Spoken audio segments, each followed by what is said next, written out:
My name is Elena. I'm 29, and just last month, I signed the papers for something I've been building toward for years, my own house. I polished the counters until they gleamed, strung lights across the porch, simmered a pot of chili, and laid out chairs for the people I called family. But when the clock hit 5, the seats stayed empty. They weren't on their way. They were all gathered around my sister's shiny new car instead. At 5:41, I turned on the lights in my spotless, silent living room. That's when my phone lit up with Dad's name. His voice was clipped, impatient. "We need to talk." No. I thought it would be about family, about love. I was wrong. It was about what they wanted to take. I grew up in a home where money wore disguises. Some days it dressed as love. Other days it pretended to be responsibility or duty.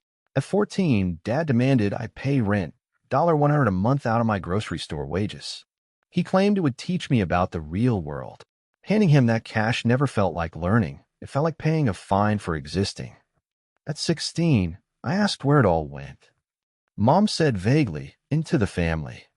When I pressed for proof, Dad just laughed. That laugh still sits in my chest like a stone. After that, I began keeping records, first in a notebook, later on my phone. Every payment, every emergency, every dollar disappearing into fog. Not because I was petty, but because it was the only way to keep reality anchored. Meanwhile, my younger sister Tessa floated through life under a sky that always bent softer for her. When I bought a used car, I learned how to change the oil myself. When she got hers, Dad handed her the keys to a brand new hatchback. He called it keeping her safe, and the family applauded. When she dropped out of college, they said she was chasing vision. When she launched a candle business without paying taxes, it was called potential. When she became a content creator, I noticed every expense, the ring light, the upgraded phone, the rented space. And when I refused to co-sign a lease or tack her phone onto my plan, suddenly I wasn't family anymore. I was stingy. Oh, a walking ledger. "Don't be a ledger," Elena, Mom would say, her voice sharpening like glass. "We fed you, clothed you, gave you everything." And Dad, staring out the window, would land the final blow. A real daughter provides. That was the currency of my house. Love wasn't hugs or kindness. It was transactions. The more I gave, the more they demanded, until I barely existed outside their needs. I thought buying a house would shift that balance, that would put an end to the game where we really meant you. I was wrong. The housewarming wasn't just empty, it was a setup for something much darker. I'd started saving at 25. Not pocket change in a jar, but real saving.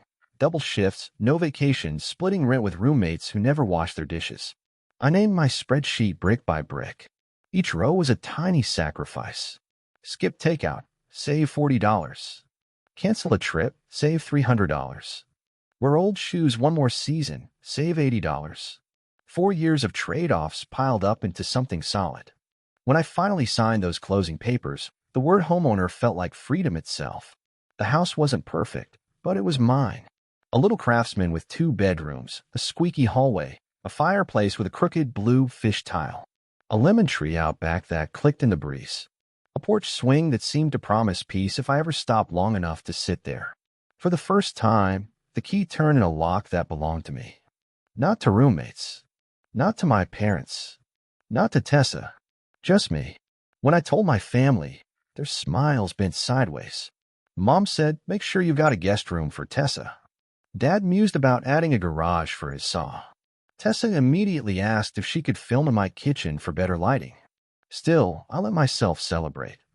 I scrubbed, painted, bought folding chairs, simmered chili, baked cornbread, chilled root beer just for Dad. And then I waited. By 5:18, the street was still empty. At 5:33, my phone buzzed. Mom filming Tessa revving the engine of her new car while everyone cheered. My kitchen filled with the sound of my own chili bubbling, like it was laughing at me. At 5:41, I switched on the lights. The living room looked like a staged listing photo, perfect, polished, and empty. I ate a bowl of chili over the sink. The silence was so loud it hurt.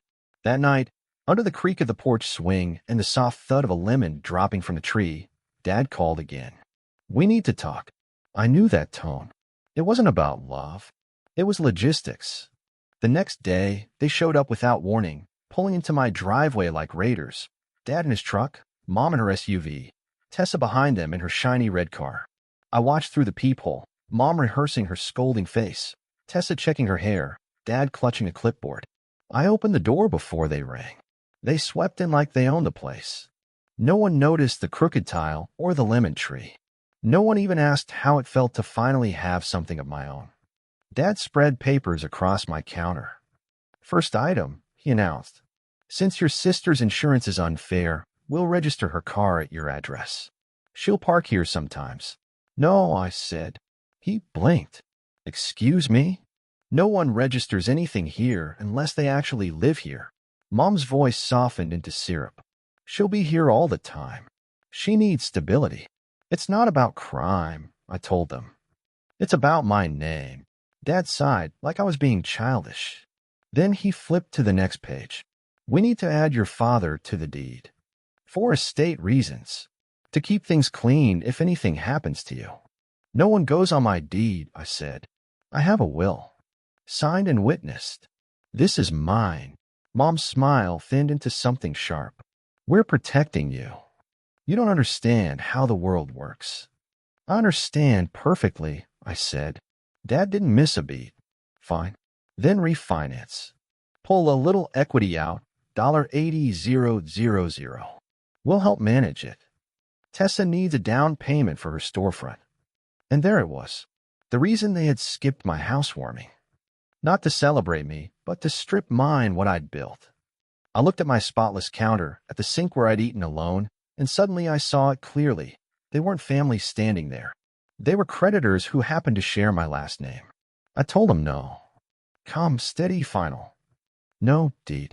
No refinance. No registrations. None of it. They tried everything. Mom's tears, Dad's anger, Tessa's entitlement. But I didn't bend. I laid down my rules. No registrations unless you live here. No extra keys. No one on my deed. No loans disguised as help.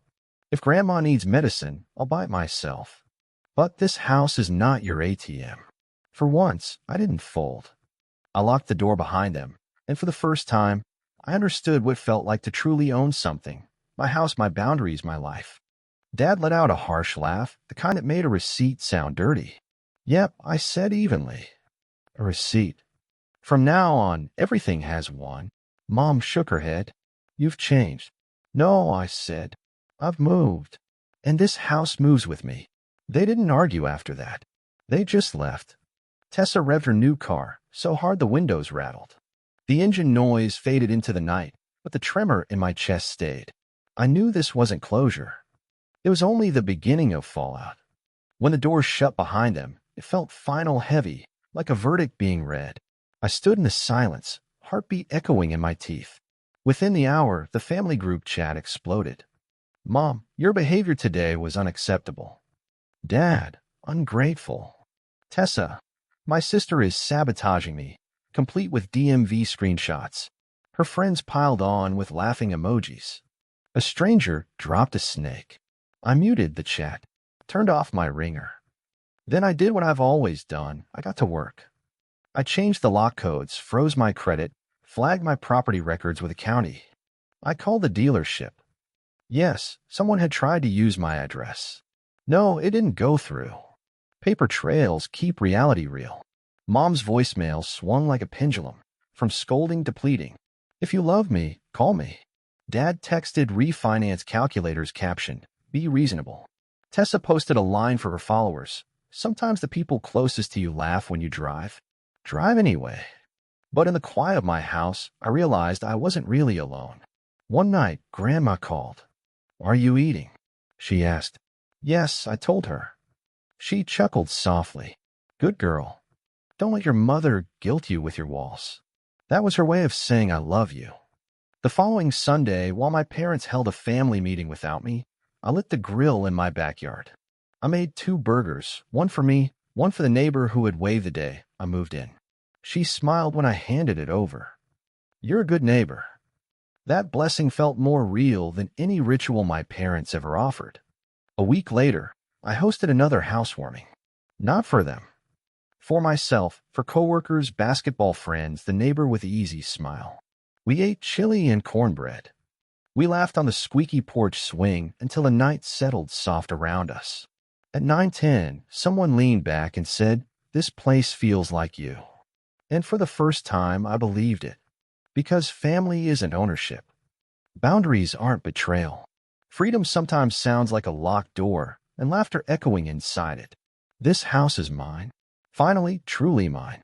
If you've ever had to draw a hard line with family, you know how heavy it feels and how freeing. Have you ever faced something like this? Share it in the comments. And if you're in the middle of it right now, remember, you're not alone.